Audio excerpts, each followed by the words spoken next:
Katanya mau kaya, tapi kamu emang tahu berapa sih uang yang dibutuhkan untuk mengubah seseorang masuk ke dalam golongan orang kaya di Indonesia? Kalau kamu mau kaya, kamu wajib nonton video ini sampai habis. Karena di dalam video ini, aku akan ngebahas definisi orang kaya di Indonesia itu berdasarkan riset yang sudah aku lakukan untuk mencari tahu orang kaya itu apa sih di Indonesia.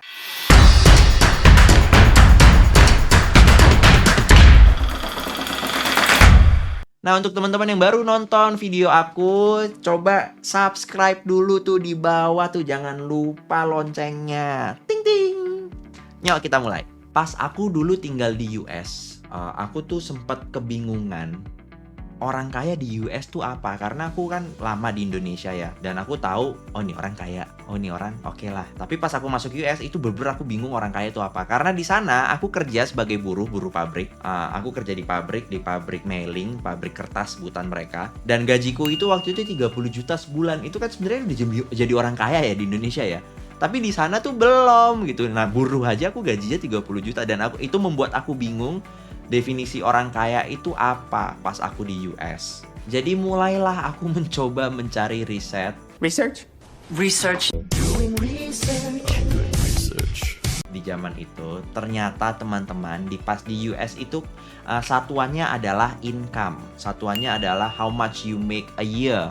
Annually bahasanya gitu deh. Setahun kamu buatnya berapa? Kalau tadi aku buatnya adalah 30 juta atau mungkin 2000 US dollar sebulan. Setahun itu aku masuk ke dalam angka 2000 dikali 12 bulan, yaitu 24.000 US dollar.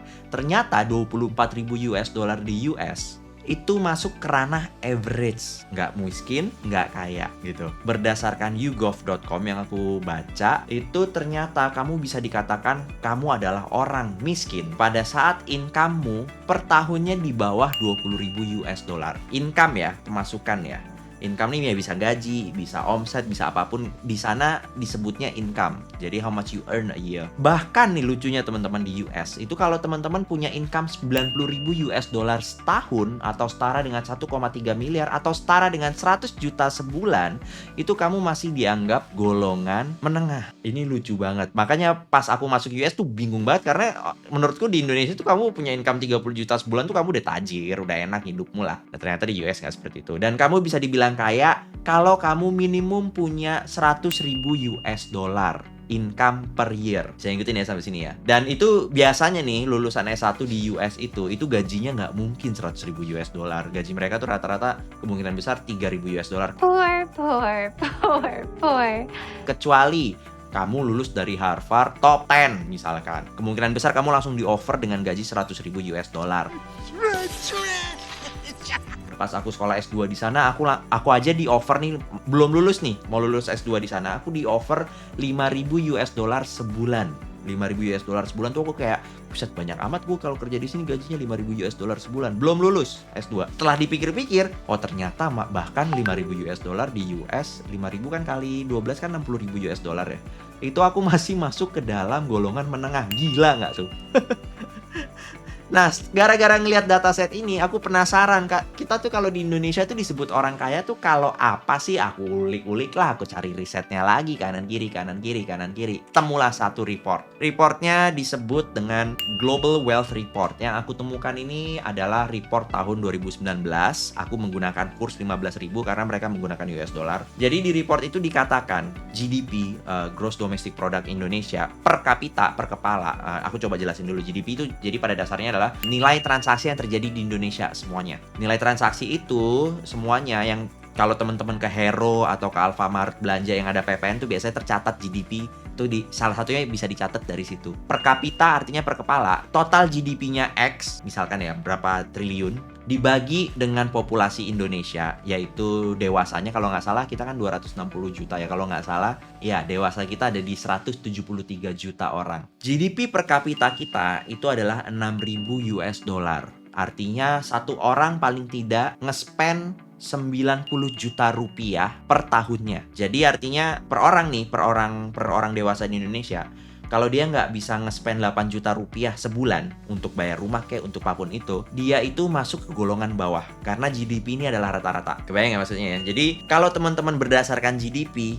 tidak masuk ke 9 juta nih, teman-teman nggak nge-spend paling tidak 9 juta sebulan untuk makan, minum, tempat tinggal, dan kawan-kawan semuanya, teman-teman masuk ke dalam golongan di bawah rata-rata. Kebayang ya? Itu berdasarkan GDP. Ada di report itu dikatakan mean wealth. Mean artinya rata-rata, kekayaan orang di Indonesia adalah 158 juta. Jadi kalau teman-teman punya tabungan atau aset atau mobil atau motor atau apapun semuanya digabungkan menjadi 158 juta, teman-teman itu masuk ke golongan rata-rata orang Indonesia. Rata-rata ya, kita nggak ngomong kaya, kita nggak ngomong miskin, teman-teman di tengah. Kalau punya aset atau cash atau apapun itu dengan nilai 158 juta. Per kepala, suami istri dikali 2. Bisa ngikutin sampai sini? Nah, kalau dari rata-ratanya adalah 158 juta, angka mediannya atau angka tengahnya itu ada di angka 227 juta rupiah.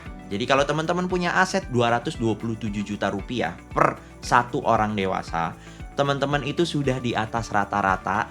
Namun, kebanyakan orang memiliki uang 227 juta rupiah. Jadi teman-teman belum bisa dibilang kaya. Yang kerennya dari report ini adalah yang aku temukan, hanya 1,1% orang di Indonesia itu memiliki aset ataupun cash dengan nilai minimum 1,5 miliar rupiah. Itulah orang kaya di Indonesia. Jadi pada saat teman-teman bilang gua mau kaya besok, angkanya sekarang udah ketemu nih.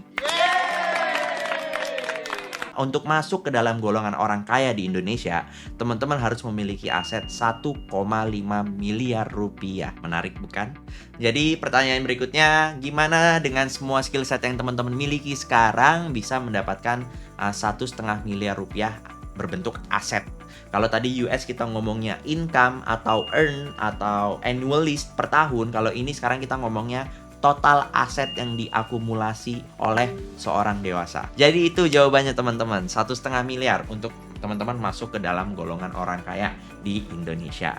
Nah sekarang kalau teman-teman masih penasaran dan pengen tahu nih dapetin ide-ide video-video, teman-teman seneng banget nih video-video model kayak gini. Aku akan banyak ngebahas video model kayak gini, soalnya aku seneng banget sebenarnya nih sharing-sharing kayak gini nih. Aku kasih lagi 2 video untuk teman-teman tonton selanjutnya, ada 2 nih. Silahkan teman-teman ikuti dan klik yang mana.